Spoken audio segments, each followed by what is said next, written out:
The sound that ripped through the stale air of the rusty mug wasn't just cotton tearing. It was the shredding of a carefully built lie, the violent end of a self-imposed exile. Kaylin K. Washington stood dead center on the sticky floor, her bare back a canvas under the single buzzing fluorescent light.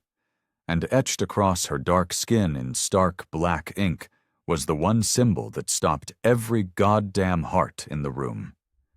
The unmistakable eagle, anchor, and trident of a Navy SEAL. Silas Reaper Kane's Bowie knife, the one he'd been cleaning his filthy fingernails with seconds before, clattered from his suddenly nerveless fingers.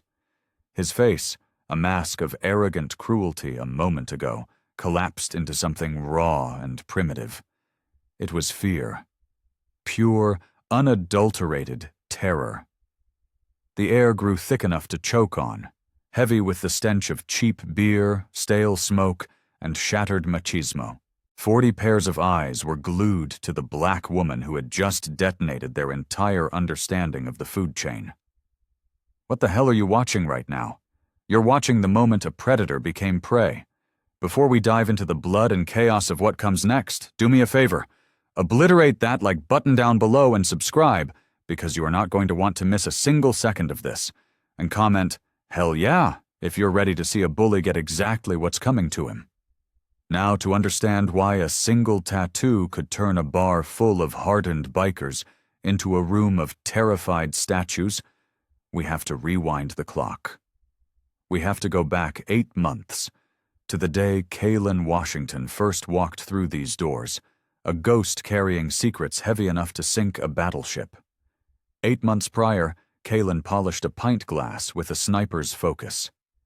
Her movements were a study in brutal efficiency, economical, precise, and utterly devoid of wasted energy. It was a discipline learned not in a bartending school, but in kill-or-be-killed environments where a single sloppy movement could mean a flag-draped coffin. Every 30 seconds, like a deeply ingrained tick, her eyes performed a silent, sweeping patrol of the room. Exits first. Always the exits. Then hands. What were they holding? Where were they resting? Then faces, cataloging intent. It was a habit seared into her very DNA by years spent in places where the price of complacency was paid in blood. At 36, she was a deceptive 5'7", her lean, wiry frame a deliberate illusion of fragility. It was a deception she had cultivated, a weapon in its own right. Most people, the civilians she now served, never saw the real her. They never noticed how she instinctively positioned herself with a solid wall to her 6, eliminating blind spots. They never clocked the way her fingers, when picking up a bottle or a knife, would unconsciously find its perfect balance point, testing its weight as a potential weapon. But Alistair Al MacLeod, the 68-year-old owner of the rusty mug, saw it all. From his perch behind the ancient cash register, the grizzled Marine Corps veteran, who'd left pieces of himself in the jungles of Vietnam, recognized the ghost in her eyes. He'd seen it in the mirror for 50 years. He hired her 8 months ago on the spot, no questions asked. He understood, in a way only another soldier could, that the most important parts of a person's story are rarely found on a resume. They're written in the scars they carry, both visible and unseen. The rusty mug was, to be generous, a shithole. The leather on the stools was cracked and peeling like sunburnt skin. The wooden tables were a chaotic roadmap of carved initials and cigarette burns, and the jukebox in the corner was trapped in a time loop, endlessly cycling through the same 20 classic rock anthems. But for Kaylin, the small Spartan apartment above this dive bar had become more than a home. It was a fortress of solitude, a forward operating base in her lonely war against the past. It was her sanctuary from a world that had trained her to be a weapon, then discarded her when the war was over, not knowing what to do with its own finely honed instruments of violence. Sleep was a luxury she could no longer afford. Every night, or rather every morning, The attack came with punctual cruelty. 3:17 a.m. on the dot. She would jolt awake, not in her bed in Oak Haven, Colorado, but in the suffocating dust of the Syrian desert. The phantom weight of her MK-18 carbine would press into her shoulder, a ghostly appendage she could feel more clearly than her own limbs. The acrid, metallic smell of burnt steel and something sickeningly sweet would fill her nostrils, so real it made her gag. In those first disorienting seconds of consciousness, her right hand would instinctively reach for the spot on her chest where her rifle sling used to lie, only to find the knotted, raised tissue of old wounds, a permanent reminder of her failure. She had perfected the art of muffling her screams into her pillow, a silent, agonizing ritual. She had learned to time her ragged breaths to the distant rumble of passing semi-trucks on the highway, using the sound to anchor herself back to reality, to drag herself out of the burning desert and back into the quiet darkness of her suburban hideout. The oppressive heat of the Colorado summer beat against the tavern's grimy windows, a pale imitation of the inferno she carried inside her. Still, Kaylin wore long-sleeved flannel shirts for every shift, the thick fabric a shroud for the story inked across her skin. The regulars, a mix of local construction workers and weary 9-to-5ers, learned quickly that she was a woman of few words. She communicated in curt nods and economical gestures, pouring drinks with a disciplined grace that some mistook for unfriendliness. But it wasn't unfriendliness. It was the hypervigilance of a creature that had survived in the wild and couldn't remember how to be tame. When she stood at the bar, slicing limes for the evening rush, a hush would sometimes fall over the nearby patrons. They'd watch the way she held the paring knife, not like a bartender, but like a surgeon or a soldier, like someone who understood that the only difference between a tool and a weapon was intent. "That girl? She's haunted," Al had confessed to his wife one night over dinner. His wife had simply nodded, her eyes sad. She knew. Some ghosts wore dog tags, and every Friday night at exactly 9:15 p.m., the ghosts of the Rusty Mug scattered, replaced by demons on iron horses. The low, guttural rumble of a dozen Harley-Davidson engines would vibrate through the floorboards, a seismic warning that shook the very windows in their frames. This was the signal. Kaylin would watch as the bar underwent a chilling transformation. Laughter would die in throats. Couples would suddenly remember they had somewhere else to be, their eyes wide with a fear they tried to hide. Even the most belligerent drunks would sober up with astonishing speed, fumbling for their wallets to settle their tabs and evaporate into the night. Friday nights belonged to the Serpent's Coil Motorcycle Club.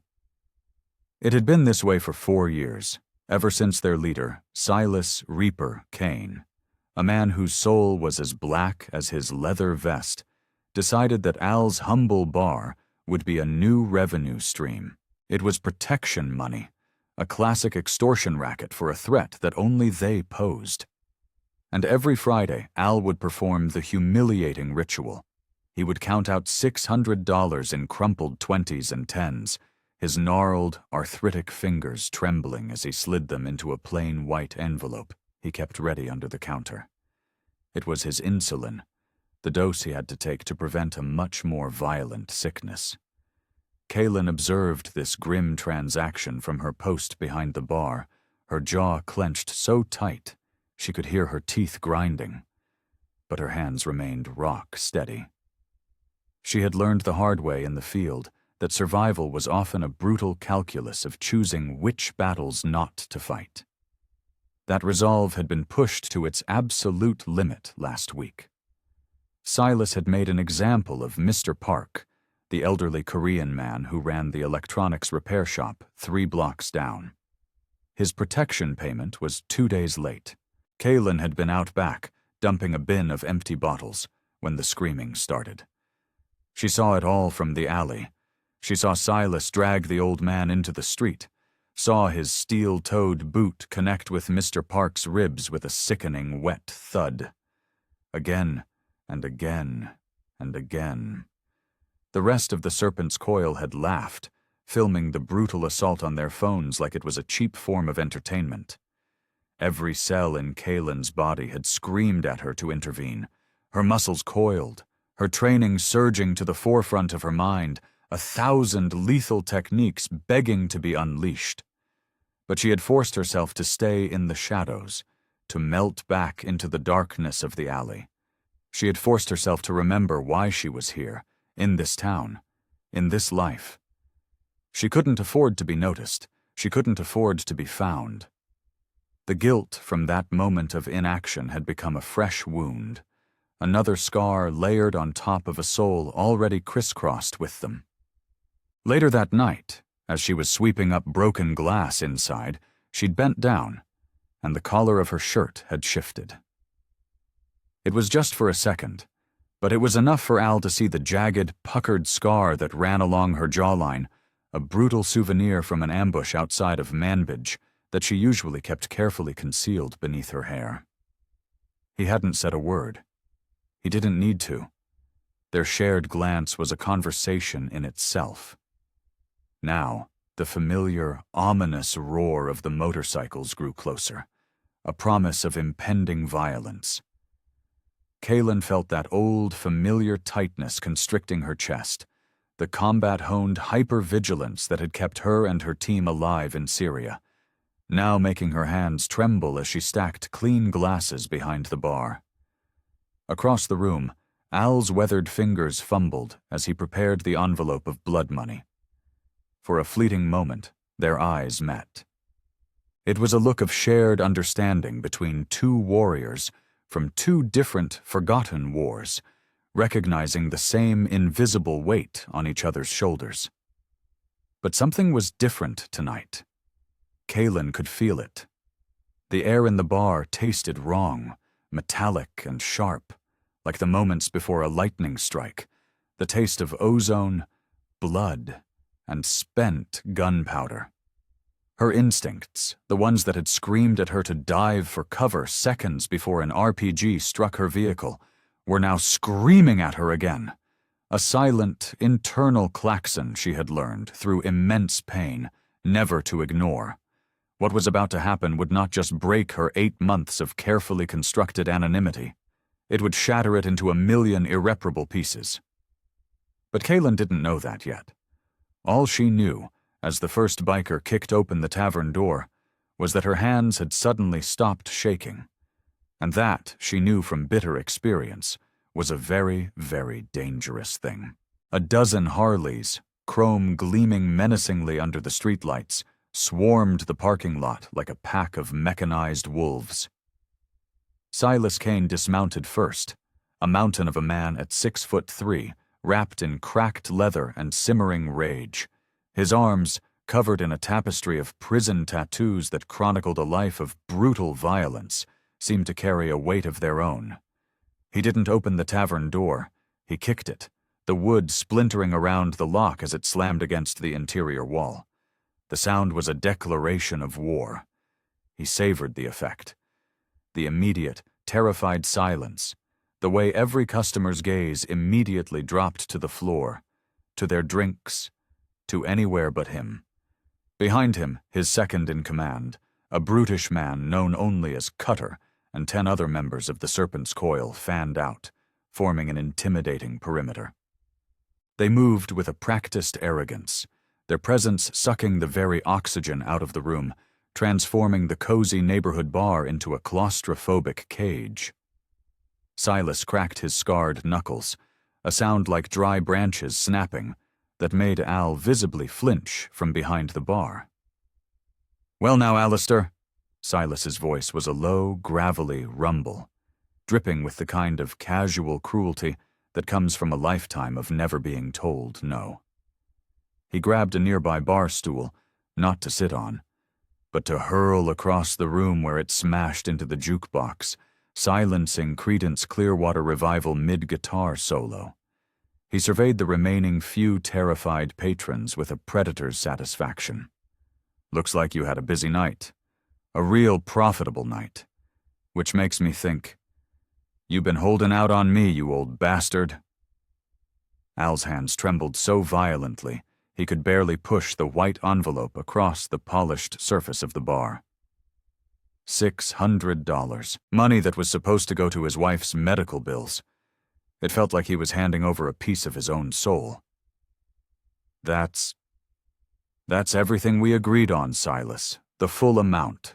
Same as always. But Silas wasn't interested in agreements tonight. He was bored. And when Silas was bored, he craved the intoxicating taste of fear. Agreements change, old man, he sneered, stepping closer. Cost of doing business is going up. Inflation, you know? My boys here, they got expenses. From now on, it's 1,000 a month. The words hung in the air, a death sentence for the struggling bar. Al's face went pale. 1,000? Silas, I just can't afford that, please. The slap was shockingly fast. Silas's open palm cracked across Al's cheek with a sound that echoed through the silent room. The old man's head snapped to the side, and a thin trickle of blood appeared at the corner of his mouth. Cutter let out a low, appreciative laugh, a guttural, ugly sound. The other bikers began to move through the bar with deliberate menace, swaggering between tables, knocking over half-full glasses, grinding their muddy boots into the floor. It was a show of dominance, a way of marking their territory. Silas grabbed a full bottle of whiskey from the top shelf, unscrewed the cap, and began pouring the expensive liquor slowly onto the floor, his cold, dead eyes locked on Al's. "Clean that up," he commanded. His gaze then slid past the bleeding old man and landed for the first time on Kaylin, who had stepped forward with a bar towel, her face an unreadable mask. "Well, hello. Didn't know Al was hiding such a pretty little thing back here." Kaylin moved with the fluid, calculated grace of a predator. She knelt to soak up the spilled whiskey, but her movements were strategic. She deliberately positioned her body to create a barrier, a shield between Silas and the vulnerable, dazed Alistair. Her motions were too smooth, too controlled for a simple bartender, and even through his haze of arrogance, Silas noticed. "What's your name, girl?" he asked, the unspoken racial slurs hanging heavy in the air between them, thick and poisonous. Kaylin said nothing. She continued to methodically wipe the floor, her focus absolute. Her silence wasn't fear, it wasn't submission, it was an assessment, it was strategy. Silas's heavy boot came down hard on her hand, pinning it to the sticky, whiskey-soaked floorboards. Pain, sharp and blinding, shot up her arm. "I asked you a question," he growled, pressing down harder. "You deaf or just stupid?" Still, she didn't speak. But a single tendon in her neck stood out, a taut cable of pure, contained rage. Al, trying to regain his footing, stumbled forward, his voice raspy. "Her name is Kay. She just works here, Silas. This is between us. Leave her out of it." Chushwarsum. What makes a person with the kind of training Kaylin Washington has so lethally dangerous? It's not just their skill with weapons or their physical prowess. It's their patience, their inhuman ability to absorb pain, to endure humiliation, to wait for the perfect, single microsecond to strike. But Silas Kane had never faced a true warrior. His entire life had been spent preying on civilians, on people too terrified to fight back. He mistook her control for weakness. "Kay." Silas rolled the name around in his mouth as if tasting it. "Pretty name for Al's little chocolate drop." The slur finally landed, a verbal grenade intended to shatter her composure. But Kaylin's only visible reaction was a slight, almost imperceptible tightening of her jaw. She rose slowly to her feet, the soiled towel still clutched in her hand. For the first time, She met Silas's gaze directly. Her eyes were calm, steady, and held a depth of cold fury that made even Cutter shift his weight uneasily. "Ooh, this one's got some fire in her," Silas grinned, a grotesque expression that showed off his yellowed, crooked teeth. "I like that. Makes it so much more satisfying when I finally break them." He turned his attention back to Al, shoving him hard. The old man, off balance and weak, crashed backward into the shelves of liquor bottles behind the bar. The sound of shattering glass was explosive in the tense silence. Whiskey and blood mingled on the floor. And in that instant, something fundamental shifted in Kalen's posture. It was subtle, almost invisible to the untrained eye, but to a soldier, it was as loud as a gunshot. It was the change from a passive to an active stance. It was the disengaging of a safety. "That's not how you solve problems," her voice cut through the chaos. It wasn't loud, but it had a quality of command, of pure, unshakable authority that sliced through the tension like a scalpel.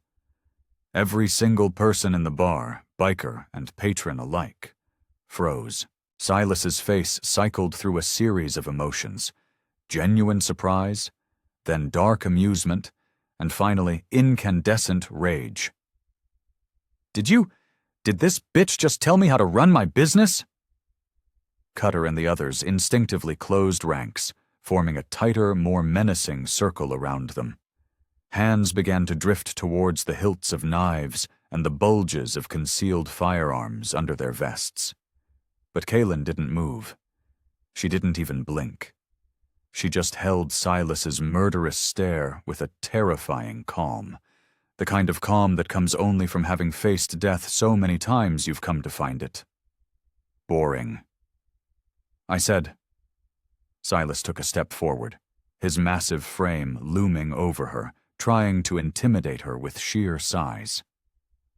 "Do you have any idea who I am?" What was about to happen would do more than just settle a debt. It would transform the Rusty Mug from a forgotten dive bar on the edge of town into a crucible, a battleground where the true nature of strength would be tested. And it wouldn't be measured in muscle or numbers or the size of your knife. It would be measured in the courage to stand your ground when every instinct tells you to run. Silas Kane charged like a rabid grizzly bear, 250 pounds of pure, unrestrained fury aimed directly at the woman who had dared to defy him. It was a move that had ended 100 bar fights before they'd even begun. But it wasn't a bar fight Kalen was in. She was in the crucible. At the very last possible microsecond, she pivoted on the ball of her left foot, a movement so fluid and fast it was almost a blur. She didn't just dodge him. She used his own massive forward momentum against him. A subtle, guiding pressure from her hand on his back was all it took to send him careening past her. He crashed headfirst into a heavy oak table, which exploded into a shower of splinters and shattered legs. The other bikers, seeing their leader momentarily down, surged forward as one, but they stopped dead in their tracks when Kalen, in a single, seamless motion, snatched the jagged, broken neck of a whiskey bottle from the floor. She held it not with the clumsy grip of a desperate brawler, but with the practiced, lethal familiarity of someone who had wielded far worse weapons in far darker places. "Stay back," she commanded, and the sheer, unadulterated authority in her voice, that deep, bone-rattling certainty, was enough to make even the hardened Cutter hesitate. Scrambling to his feet, his face a mask of purple, humiliated rage, Silas lunged again, this time with a wild, desperate roar. Kalen didn't dodge. She met him head-on. Her smaller frame seemed to absorb his massive impact, redirecting his force with a series of precise, devastatingly effective techniques that had no place in a civilian world. An elbow strike, delivered with pinpoint accuracy, found his solar plexus, driving the air from his lungs in a painful gasp. A perfectly timed knee connected with the perineal nerve cluster on the outside of his thigh, sending a jolt of pure agony through his leg and causing it to buckle. Suddenly, the giant man was staggering, off balance, his mind unable to process how this smaller woman was dismantling him. "You little—" His huge, meaty hands finally found purchase, grabbing the front of her flannel shirt, fingers digging into the fabric like claws as they grappled in the center of the room. Kaelin twisted, trying to execute a brake hold, but Silas's grip was like iron. With a final furious roar, he yanked with all his might. The sound of tearing cotton split the air like a rifle shot. Time seemed to warp, stretching and slowing to a crawl. As Kaelin's shirt ripped open down the back, the full canvas of her skin was exposed to the harsh, unforgiving light of the bar. And the story written there silenced every sound, stopped every breath, and froze every heart. It sprawled across the entirety of her back, a masterpiece of military ink, beautiful and terrible all at once. The centerpiece was the iconic Navy SEAL trident, its eagle with wings outstretched, clutching an anchor and a flintlock pistol. But surrounding it was an intricate, detailed mural of her service. A depiction of a C-17 Globemaster in flight, the words, "The only easy day was yesterday," scripted in stark lettering beneath it. Below that, a pair of detailed dog tags were tattooed at the base of her spine, bearing the names of 2 fallen comrades, with the words, "Never forgotten, never forgiven," etched forever into her skin. The bar fell as silent as a tomb. The 40 people still trapped inside collectively held their breath, their minds struggling to reconcile the quiet, reserved bartender with the image of the elite warrior now revealed before them. Even the low hum of the beer coolers seemed to pause, as if paying a moment of silent respect. Silas Kane's hands dropped limply to his sides, his mouth hanging open, making a series of small, gulping motions like a fish pulled from the water. Cutter, who had done a single, unremarkable tour in the army as a supply clerk before being dishonorably discharged, recognized the trident instantly. The blood drained from his face, leaving it a pasty, sickly white beneath his unkempt beard. "Holy shit," someone whispered from a dark corner. "She's a SEAL." The words rippled through the stunned crowd like a shockwave. A Navy SEAL. The most elite, most feared special operations force in the entire United States military. Warriors so secretive, so highly classified, that most of their missions would never be declassified. And not just a SEAL, but a woman SEAL, one of the first, a pioneer in a world of hardened men.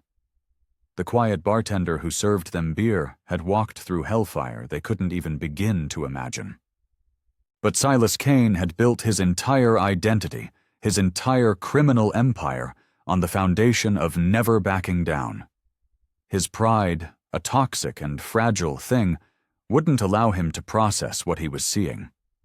His confusion curdled into a desperate, uglier emotion, mockery, born from a place of pure, gut-wrenching fear. "Oh, this is rich," he sneered, though his voice was thin and cracked, betraying his terror. "Al's got himself a broken little toy soldier. What's the matter, sweetheart? Still hear the bombs go off when you try to sleep?" He began to circle her now, a hyena testing a wounded lioness, trying to find a weakness. "All that fancy ink, that just means you were there. It doesn't mean you were any good. Bet you got your whole team killed, didn't you?" Kaelin stood motionless, her exposed back ramrod straight, her hands loose at her sides. But her breathing had changed. It had become shallow, rapid, the first sign of the storm breaking inside her. "How many of your buddies came home in boxes because you weren't fast enough? Weren't strong enough?" Silas pressed on, sensing he'd struck a nerve. He saw the subtle tremor start in her hands. "Do you see their faces when you close your eyes at night? Do their parents know you're hiding out in this shithole, pouring drinks instead of—" How many times can a warrior's heart break before the pieces fuse together into something unbreakable? Kaylin had been asking herself that question every single night for the past 2 years. And now, standing in the middle of this pathetic little bar, she finally had her answer. The flashback hit her not like a memory, but like a physical blow, a secondary detonation from an IED buried deep in her soul. It was sudden, violent, and absolute. One moment she was in Colorado, the next she was back in the choking dust and chaos of a narrow street in Syria. The taste of cordite and blood filled her mouth. The explosion had been catastrophic, flipping their MRAP like a child's toy. Petty Officer Reyes was screaming, a sound she would hear in her nightmares for the rest of her life. His leg was just gone. She remembered dragging him behind the smoking husk of the vehicle, the air alive with the snap and crack of enemy gunfire. She remembered the searing, white-hot pain as shrapnel tore through the flesh of her shoulder, finding the one small gap in her body armor. "Stay with me, Reyes. You stay with me," she had screamed, her hands slick with his blood as she tried to apply a tourniquet.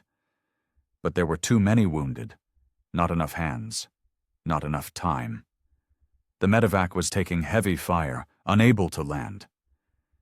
She'd had to make choices that night.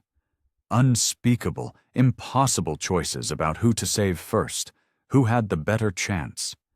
And those choices, the faces of the men she couldn't save, had followed her home. They were the ghosts that haunted this bar. Her hands were shaking uncontrollably now, the familiar, hated tremor that signaled the PTSD was winning, that the monster was breaking free of its cage. Silas saw it, and his cruel smile returned. He thought he'd found her breaking point. He thought he had won. "There it is," he crooned, his voice dripping with sadistic glee. "The crazy finally showing through. What are you gonna do, hero? You gonna cry? You gonna run away and hide like you ran from that firefight?" But Kaylin wasn't running. She was recentering. She was transforming. The shaking in her hands stopped as abruptly as it had started. It was replaced by something far more terrifying, a profound and absolute stillness. The stillness that precedes the hurricane, the dead silence before the thunder. "You know nothing about sacrifice," she said, her voice low and steady, yet it carried the weight of every flag-draped coffin she had ever saluted. "You know nothing about the crushing weight of carrying other people's lives in your hands, about being forced to make impossible choices in impossible situations where there are no good outcomes." She turned to face him fully now, her eyes no longer haunted but blazing with a cold, righteous fire. She was no longer hiding. She was no longer ashamed. "You want to know what this tattoo really means?" she asked, her voice ringing with clarity. "It means I have walked through hell and I have come back. It means I have paid prices you can't even begin to comprehend for the very freedoms you piss all over every single day." A murmur went through the crowd. Understanding was dawning on their faces like the sun rising after a long, dark night. Al, using the bar for support, pulled himself to his feet. There was still blood on his chin, but his eyes shone with a fierce, defiant pride. "That's enough, Silas." Then another voice, from a man in the corner. An older man who, it turned out, was a Marine Corps veteran who'd served in Desert Storm. "You're talking to a goddamn American hero."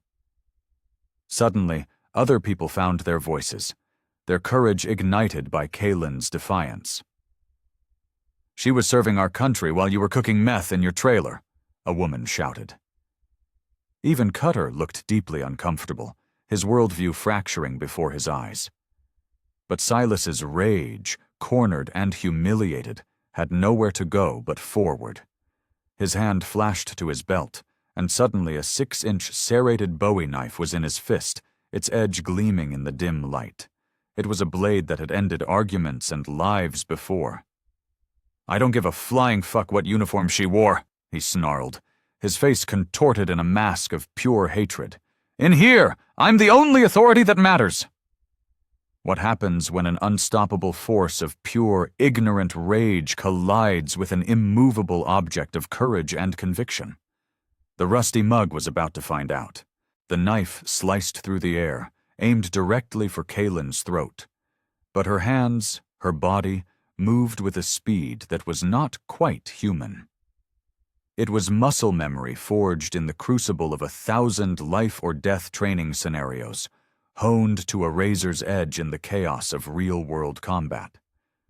Her left forearm shot up, deflecting Silas's wrist with a sharp, percussive block that sent a shockwave of pain up his arm. Simultaneously, her right hand snaked around his, her thumb and forefinger finding the precise pressure point in his wrist that made his fingers spasm involuntarily. The knife clattered harmlessly to the floor. She didn't stop there.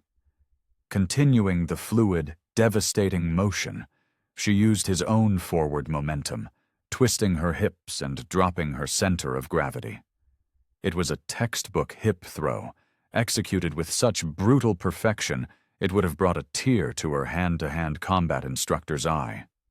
Silas, all 250 pounds of him, was lifted off his feet and slammed onto his back on the hard floor. The impact drove the air from his lungs in a pained, whooshing gasp. Before he could even process what had happened, Kaylin was on him. Not with fists or fury, but with the cold, detached efficiency of a professional. She had him in a control hold, a knee pressed into the small of his back, his arm twisted behind him at an angle that neutralized him completely without breaking any bones. It wasn't the brutal street fight chokehold he deserved. It was the measured, calculated restraint of a soldier. I don't want to hurt anyone, she said, her voice calm and even, though her breathing was heavy from the exertion. Her knee pressed just hard enough into his spine to keep him pinned, immobilized. But I will always protect the people I care about. That's what we do. That's what the uniform means. The atmosphere in the room had transformed. It was electric, as if everyone had woken up from a long, collective nightmare. Cutter took a hesitant step forward, but it wasn't to help his fallen leader. Instead, he reached down, picked up the fallen knife, and tossed it behind the bar, far out of reach. It's over, Silas, he said, his voice quiet but firm. You lost. Kaylin's act of courage was a spark that ignited a wildfire. The Marine veteran from the corner stood up, his back straight. Then another man, a former Army Ranger, stood up beside him. A young woman whose brother was currently serving in the Air Force stood up. One by one, 30 ordinary people got to their feet, forming a silent, protective wall, a human barricade between Kaylin and the remaining members of the Serpent's Coil. This is our town. This is our bar, Al said, his voice now strong and steady, filled with a renewed strength he hadn't felt in years. And she is one of us. The remaining bikers looked at each other, their faces a mixture of confusion and fear. Their primary weapon, intimidation, was useless against a community that had just found its backbone. Silas, pinned to the floor, struggled and spat curses, his threats turning into pathetic, impotent whimpers. But Kaylin held him fast, applying just enough force to restrain, never enough to injure. The wail of sirens cut through the night. Someone had made the call during the fight. Detective Sarah Kim of the Oakhaven Police Department entered first, her hand resting on the grip of her service weapon, followed by 4 uniformed officers. She had been trying to build a solid case against Silas Kane and the Serpent's Coil for 18 months. But every time she got close, witnesses would recant, their fear of reprisal outweighing their desire for justice. Tonight was different. He pulled a knife on her, Al said immediately, pointing a trembling but steady finger at Silas. We all saw it. A chorus of agreement rose from the patrons. "He's been extorting me for 4 years," Al continued, the words pouring out of him now that the dam of fear had broken. "$600 a month." "More from others," the Marine veteran added. "He shook down Mr. Park at the electronics shop last week." Then came the biggest betrayal. Cutter stepped forward, and Silas's eyes widened in disbelief. "I'm done with this shit," Cutter announced, his voice loud and clear. "Detective Kim, I'll tell you everything. The drug running, the extortion racket, where he keeps the ledgers, all of it." A stunned silence fell over the room. "You goddamn rat," Silas wheezed from the floor. Cutter just shook his head, a look of profound disillusionment on his face. "I followed you because I thought you were strong, Silas. But tonight—" He gestured toward Kaylin, who was now helping a shaken Al back to his feet. "She showed me what real strength looks like. It's not about beating on people who are weaker than you. It's about protecting them. It's about standing for something, even when it costs you everything." 2 other members of the Serpent's Coil nodded in agreement, slowly backing away from their leader, their allegiance broken. Detective Kim's body camera recorded it all as, one by one, patrons and even former bikers lined up to give their statements. The security footage from Al's system, though grainy, clearly showed Silas's initial assault, the knife attack, and Kaylin's controlled defensive response, combined with hate crime charges for the racial slurs, federal extortion charges, and a mountain of testimony. Silas Kane was facing a very long time in a very small room. His family's money could buy him slick lawyers, but it couldn't erase video evidence and 30 unshakable witnesses. Within hours, the story became a local legend. By the next day, it was a national phenomenon.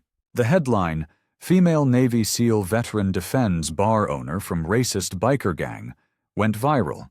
It was shared by military advocacy groups, women's empowerment organizations, and civil rights activists. News vans with satellite dishes sprouted like mushrooms in the parking lot of the Rusty Mug.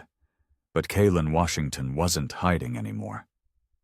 She stood in front of the bar the next morning, not in a flannel shirt, but in a simple black tank top. Her trident tattoo was visible for the entire world to see.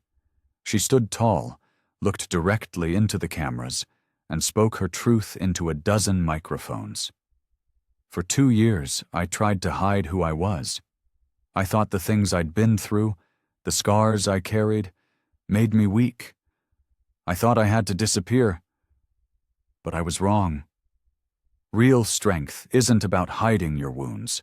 It's about using the strength they gave you to stand up for what's right, even when you're terrified, even when your hands are shaking." The clip of that interview was viewed over 50 million times in less than a week. A GoFundMe, started by the Marine veteran to help Al repair the bar, raised over $100,000. Veterans organizations from across the country reached out, offering support, resources, and solidarity. Kaylin had inadvertently become something she never wanted to be. A symbol of resilience, of courage, of the unbreakable spirit of the American warrior. But when a truth that powerful is unleashed, whose life does it change the most? Sometimes it's not the person you'd expect. 3 months later, Silas Kane was sitting in a federal penitentiary, his appeals exhausted, his empire of fear reduced to a 6-by-9-foot cell. His family had disowned him. The Serpent's Coil had imploded, its members either arrested or scattered to the wind. Cutter, true to his word, had testified against his former boss, and, in return for a lenient sentence, had started an auto repair shop that exclusively hired and trained at-risk veterans, giving second chances to men and women who, like him, had lost their way. But the most profound transformation had taken place at the Rusty Mug itself. What had once been a dingy, forgotten dive bar had become a beacon. It was now a well-known gathering place, a sanctuary for veterans from all branches and all eras who were wrestling with the invisible wounds of war. Kaylin, with Al's blessing, had started leading weekly support group meetings in the back room. She shared her own raw, unvarnished story of her struggles with PTSD, her survivor's guilt, her long road through the darkness, helping others find the courage to confront their own demons. "I thought I was protecting myself by hiding away," she told a packed room one Thursday night, her voice thick with emotion, but steady. "But isolation isn't safety. It's just another kind of prison cell, one you build for yourself." Al had fully recovered. With the donation money, he had not only repaired the bar, but had renovated it completely. And the first thing he did was hire a lawyer to legally make Kaylin a 50% partner in the business. Together, they had built something beautiful from the ashes of something broken. The ripple effects of that one night spread far beyond their small Colorado town. Kaylin's story, amplified by national media, inspired thousands of other veterans, particularly female veterans who often felt isolated and overlooked, to come out of the shadows and seek help. She testified before a congressional committee in Washington, D.C., speaking with raw honesty about the unique and often unaddressed challenges facing women in the military and veteran communities. She began consulting with the Department of Veterans Affairs, helping them redesign their PTSD treatment programs to be more effective and accessible. But most importantly, she kept her Thursday night shift tending bar at the Rusty Mug. Because she understood that sometimes the most powerful statement you can make is to simply show up day after day, scars and all. "Every time I put on this tank top and walk behind this bar," she told a documentary filmmaker, her trident tattoo a proud declaration, "I'm sending a message to every veteran out there who's struggling in silence. I'm telling them that it's okay not to be okay. It's okay to be wounded. It's okay to ask for help. What's not okay is giving up on yourself. What's not okay is fighting alone." Her phone buzzed constantly now. Texts from veterans on the brink of suicide, emails from media outlets, calls from politicians, but she always made time for the broken warriors who found their way, like pilgrims, to the front door of the Rusty Mug. 8 months had passed since the night that had ripped her life apart, and then pieced it back together into something stronger. Kaylin Washington stood behind the bar, but she was a different woman entirely from the ghost who had once hidden in long sleeves. She wore a black tank top, her seal trident a badge of honor, not a secret to be concealed. Her movements were confident, her smile genuine as she mixed drinks for the bustling Thursday night crowd. The bar itself was reborn. Fresh paint, new furniture, and, on the main wall, a wall of honor covered in photographs of local men and women in uniform, past and present. Al worked alongside her, no longer just her boss, but her partner, her mentor, and the father figure she had never had. The clientele had evolved from a handful of lonely drinkers to a thriving, vibrant community. The tables where bikers had once plotted their crimes were now filled with veterans and their families, their laughter and camaraderie a testament to the healing power of connection. The bell above the door chimed, and a young man entered. He couldn't have been more than 22, but his eyes held the haunted 1,000-yard stare of a man much older. He moved with a hesitant, almost fearful gait, scanning the room, his body language screaming of hyper-vigilance, habits Kaylin recognized as intimately as her own heartbeat. He approached the bar with the cautious, deliberate steps of someone navigating a minefield. "Excuse me." His voice was barely a whisper. Are you Kaylin Washington?" Kaylin set down the glass she was polishing and gave the young man her complete, undivided attention. "I am," she said, her voice warm and inviting. "But you can call me Kay." The wave of relief that washed over the young man's face was so profound it was almost heartbreaking. "My name is Leo," he stammered. I was Army infantry. Just got back from Afghanistan 6 months ago." Leo's story tumbled out of him in broken, painful fragments.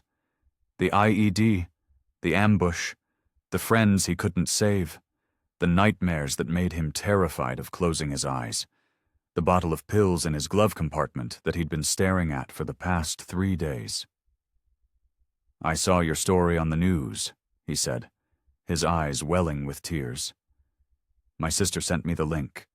I've been sitting in my car in your parking lot for the last 2 hours, just trying to find the courage to come inside."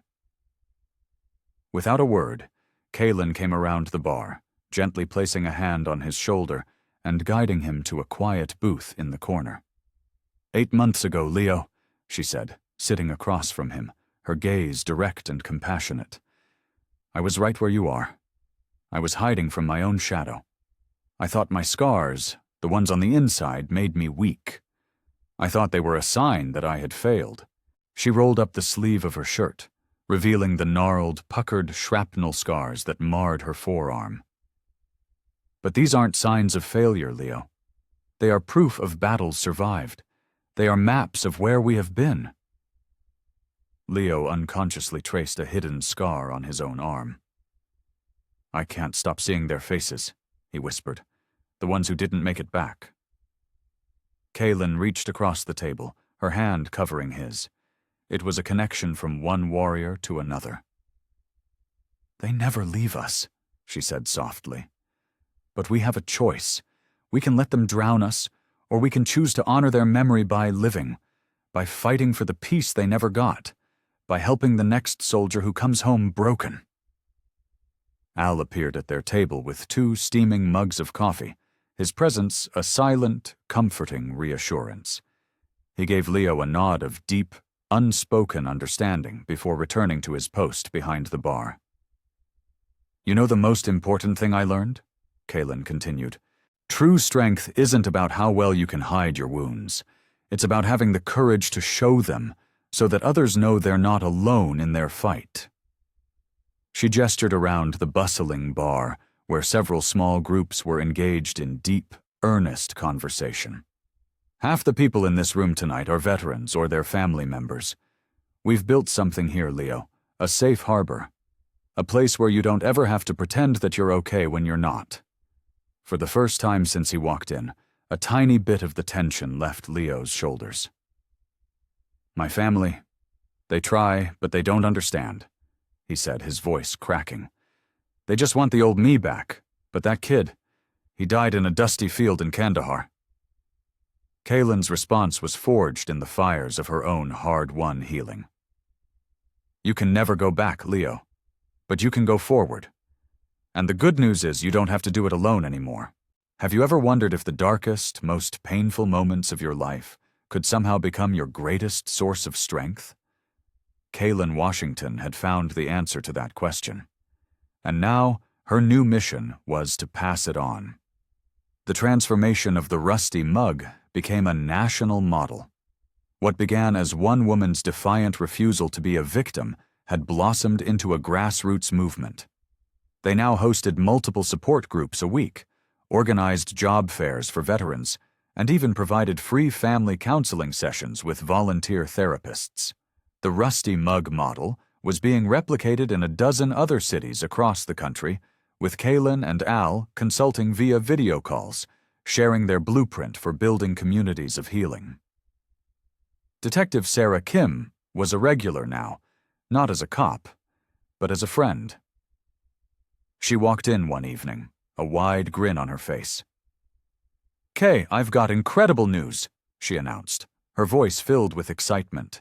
"The grant proposal we submitted to the Department of Veterans Affairs, it was approved.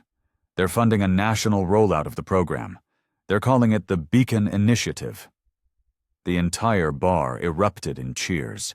Kalen felt Al's weathered hand on her shoulder, squeezing it with pride.